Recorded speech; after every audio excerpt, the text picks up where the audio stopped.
Per kilometre Dhaka এবং চট্টগ্রাম মহানগরে 11 পয়সা বাড়বে। আন্তজেলা যেখানে 52 সিটের গাড়ি আছে সেখানেও পার কিলোমিটার 11 পয়সা বাড়বে।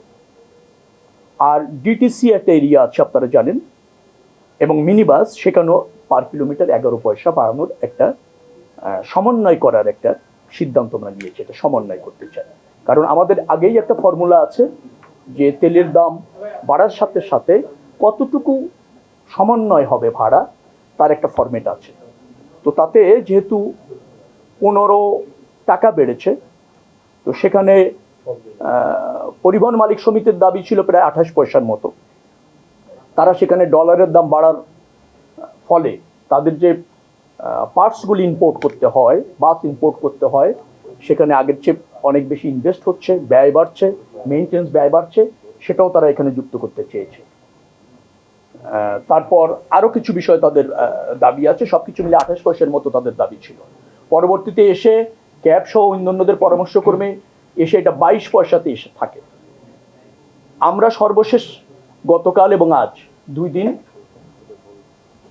সবার সাথে মিটিং করে যারা এই সেক্টরে যুক্ত 11 পয়সা পার কিলোমিটার বাড়া না সমন্বয় বলবো আমি সবসময়ের জন্য একটা সিদ্ধান্ত নেওয়া হয়েছে।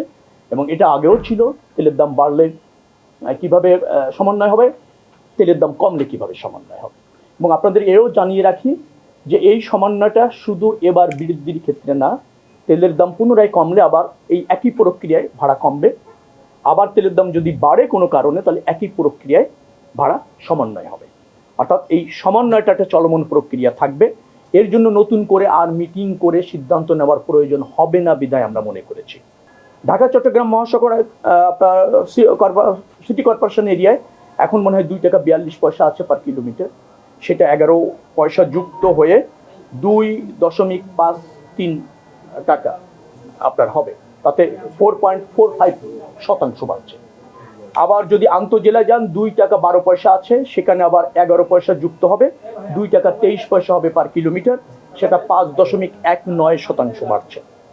আবার ডিটিসি এরিয়া যেটা আছে সেখানে 2 টাকা 32 পয়সা আছে পার কিলোমিটার এই মুহূর্তে ভাড়া, সেটা 11 পয়সা যুক্ত হয়ে 2 টাকা 43 পয়সা হবে, যেটা 4.74% বাড়বে। বেতন স্যালারি বাড়তেছে না, কিন্তু সব কিছুর দামে বাড়তেছে। আপনার বাসের ভাড়া সহ এবং নিত্যপণ্য জিনিসের দাম বাড়তেছে, আর হয়তো বা কয়েকদিন পরে বিদ্যুতের দামও বাড়বে। এটা আসলে মানুষের ভোগান্তি। তো এখন যেহেতু আমরা জানি যে 11 পয়সা করে বাড়ানো হচ্ছে, তো কিলোমিটার প্রতি 11 পয়সা আমার মনে হয় না এটা বাস্তবায়ন হবে।